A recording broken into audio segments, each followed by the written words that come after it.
Bucks joined the Detroit Red Wings organization in 1949 and has been a fixture within the Red Wings ever since, holding responsibilities in the radio and TV office, the public relations department, and currently as public address announcer.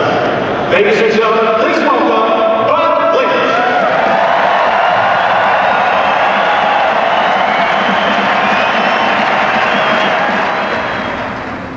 Could you sense anything of the success that was going to come starting in '97 with the Stanley Cup and moving on through current?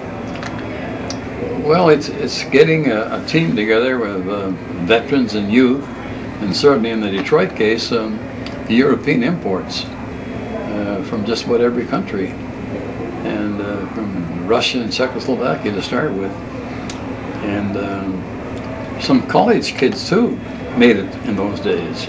And I think it augurs well that that's how hockey is built, a melding of talent, no matter where they come from.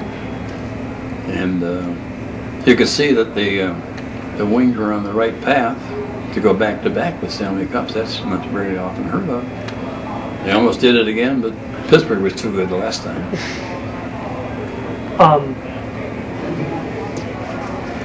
After having been here for the height of the 50s and 60s and the low points of the 70s and early 80s, how special was it for you to when the Wings won the Cup in 1997? Well, it was as part of the organization of the microphone, you saw the rebuilding and you saw the potential, and you have to have breaks and start from the goal. You got to have good goalkeeping, strong defense, good forwards, and as a result, the handwriting was on the wall.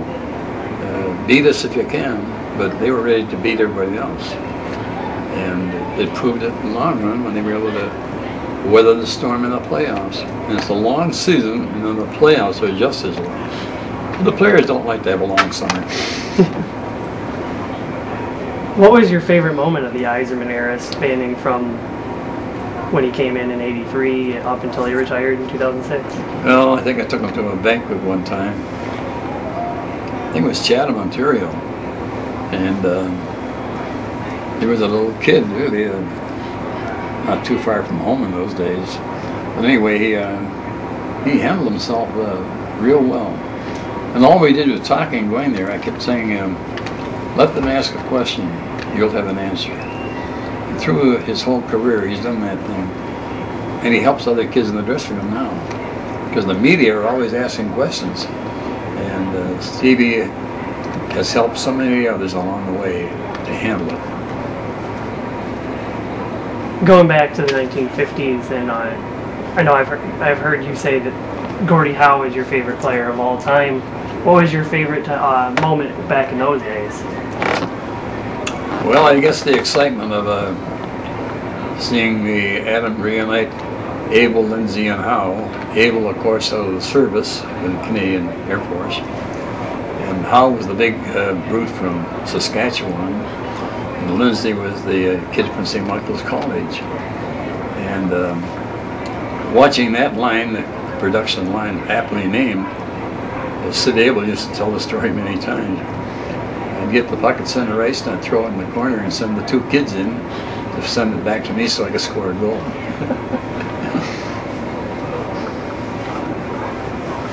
Coming back to current times, Bobby Orr was arguably the greatest defenseman of all time.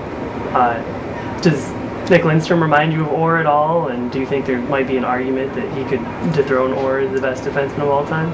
You said that Orr was the best defenseman of all time? Arguably. I didn't say that. I did not say that. I've seen too many great defensemen. Orr did so many things at the right time for the Boston Bruins, including that famous flying through the air in front of the net with the puck in the net. That's history. Bobby's a good friend of mine. Married a girl from downriver too.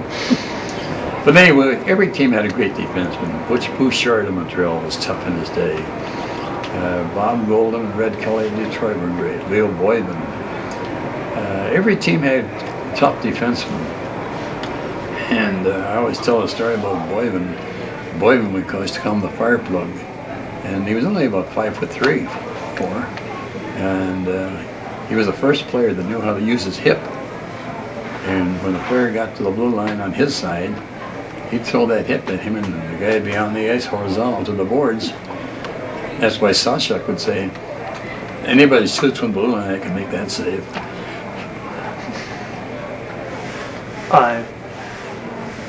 In the last 5 years, the term "the new NHL" has become a really common term. What do you think about the game as it's played now as compared to 60 years ago? It's faster. It's entertaining. No doubt about it. The athletes are in better shape, better condition, and they train 12 months of the year. They just don't train at a training camp. They're doing off-ice training somewhere in the summertime too.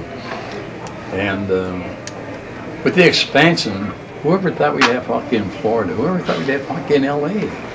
And now it's coast to coast. And the athletes have to get used to travel. Some adjust to it, some don't. Some have eating habits that are bothered by the travel. And sometimes the sleeping habits too. It's tough. You talk about the expansion. Gary Bettman has come out, the commissioner has come out recently and said that the NHL might be looking to expand into Europe and beyond. What would you think about that?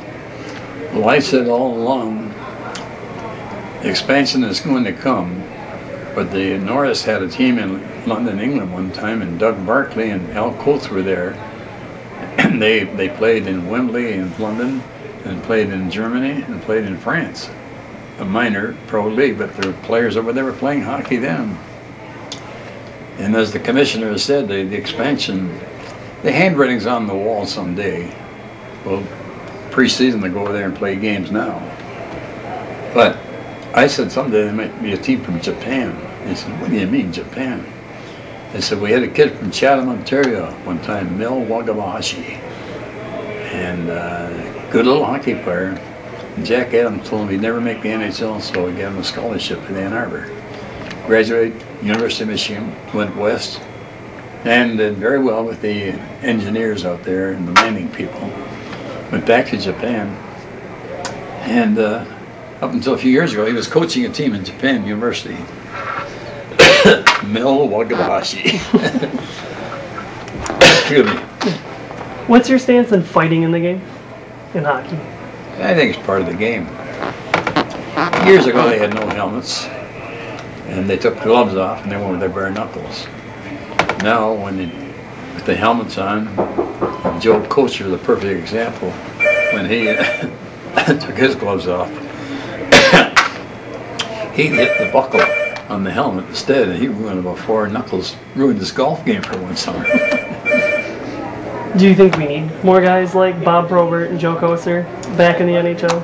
That kind of a player. Sometimes a team had to have a muscle man or a policeman, I guess. I don't think a team has to have that anymore, because there are players on the team, regulars, can take care of themselves.